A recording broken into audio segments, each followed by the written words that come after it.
জলবায়ুর উপাদানে।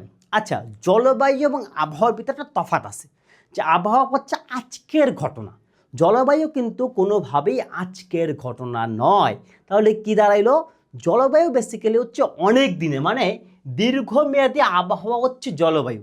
এখন প্রশ্ন আসতে পারে যে স্যার দীর্ঘমেয়াদী বলতে এখানে কতটা বছর? বেসিক্যালি ধরা হয় 30 বছরের একটা গড়কে আমরা বলি জলবায়ু। তো এইটা হচ্ছে আমার 1 নম্বর একটা এমসিকিউ থাকতে পারে। এরপরে হচ্ছে উপাদান, যেমন তাপমাত্রা, বায়ুচাপ, বায়ুর গতি, তারপর বৃষ্টিপাত, আর্দ্রতা, গ্যাসের হচ্ছে চাপ, মানে গ্যাস কি কি আছে, এগুলো হচ্ছে আমার জলবায়ুর উপাদান। কিন্তু গ্যাসের চাপ কিন্তু আমার জলবায়ুর উপাদান নয়। পৃথিবীতে হচ্ছে এখন যেটা হয়েছে সেটা হচ্ছে চাপ বলয় কয়টা আছে। তা আমরা একটু দেখবো যে চাপ বলয় কয়টা।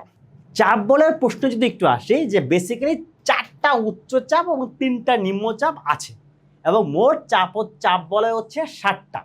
এইখানে আমাদের প্রথম নিরক্ষীয় অঞ্চল, মানে এই যে নিরক্ষরেখার নিচে যে অঞ্চলটা আছে সেটাখানে আমরা বলি স্থায়ী নিম্নচাপ, যাকে আমরা অনেক সময় বলি নিরক্ষীয় শান্ত বলয়।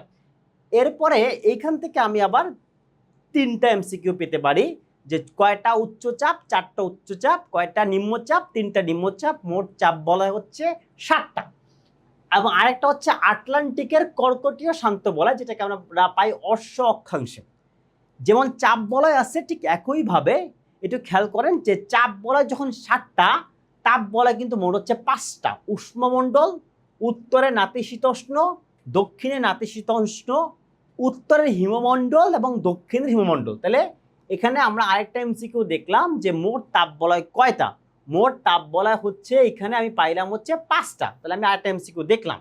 আর একটা প্রশ্ন যেটা প্রায় আসতে পারে কনফিউজ করার জন্য, সেটা হচ্ছে কিলিমাঞ্জারো পর্বতমালা কোথায় অবস্থিত। এইখানে একটা ঝামেলা হচ্ছে, কিলিমাঞ্জারো পর্বতমালাকে ধরা হয় নিরক্ষীয় রেখার উপরে অবস্থিত। বাস্তবতা হচ্ছে নিরক্ষীয় রেখা হচ্ছে একটা কাল্পনিক মান, সেটার সাথে উপরেই অবস্থিত, ব্যাপারটা এমন নয়। সেটা হচ্ছে নিরক্ষীয় রেখার সবচেয়ে কাছাকাছি অবস্থিত। যদি বলে নিরক্ষীয় রেখার উপরে কোনটি, তাইলেও তুমি কিলিমাঞ্জারো লিখবে। যদি লেখে নিরক্ষীয় রেখার কাছাকাছি, তাহলে তুমি ওই অপশনটাকে বেছে নিবে, এবং এই ট্রিকি ভুলটা করা যাবে না। এখান থেকে হচ্ছে আমি আরেকটা এমসিকিউ শিখলাম। শেখার পরে একটা ছোট্ট কোশ্চেন আমরা, নিরক্ষীয় অঞ্চলে স্থায়ী নিম্নচাপ বলয় সৃষ্টির কারণ কি? আচ্ছা, নিরক্ষীয় অঞ্চলে আমরা যে বললাম যে একটা স্থায়ী নিম্নচাপ থাকে, এর কারণ কি?